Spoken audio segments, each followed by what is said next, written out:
លុយមកស្លឹកនេះក៏ដាក់50រៀលលុយរៀលរបស់លុយខ្មែរយើងណាពុកម៉ែបងប្អូនក្មេងៗពីមុនប្រហែលជាមិនសូវឃើញទេលុយនេះចេញនៅក្នុងឆ្នាំ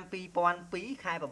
ថ្ងៃទី29គេផលិតយូរហើយបច្ចុប្បន្នហ្នឹងក៏នៅតែចរាចរដែរនៅក្នុងទីផ្សារស្រុកខ្មែរចាយនៅតែចាយប៉ុន្តែគ្រាន់តែថាអាចចរាចររបស់វាមិនសូវឃើញច្រើនគេថាលទ្ធភាពនៃការចាយណាគេមិនសូវចាយប្រហែលទេប៉ុន្តែវាពិបាកដែរមិនដឹងថាយកអាกระดาษ50រៀលយកទៅចាយទិញអីគេបានណាតោះតែប្រម៉ូឲ្យបានច្រើនសន្លឹកហើយ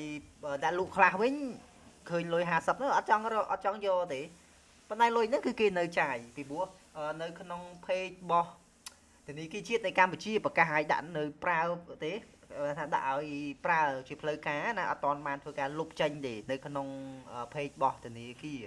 ហើយកដា50នេះអានេះគឺមកជាហៀងផ្ទៃខាងមុខតែមានរូបប្រាសាទព្រះវិហារនៅពីមុខណាហើយគេរំលេចជាមួយនឹងអក្សរដាក់50រៀលធំតែម្ដងយើងទៅមើលខាងក្រោយនេះខាងក្រោយនេះគឺដាក់ស្ពាននេះគឺស្ពាននៅម្ដុំណាពុកម៉ែបងប្អូនដឹងស្ពាននេះខ្ញុំអត់សូវច្បាស់ទេប៉ុន្តែគេដាក់រូបស្ពានហើយគេដាក់ថា50រៀលដូចគ្នាលុយ50រៀលហើយ2ស្លឹកបាន100លុយខ្មែរ100លុយខ្មែរឥឡូវយកទៅចាយទិញអីក៏ពិបាកដែរនេះផលិតនៅក្នុងឆ្នាំ2002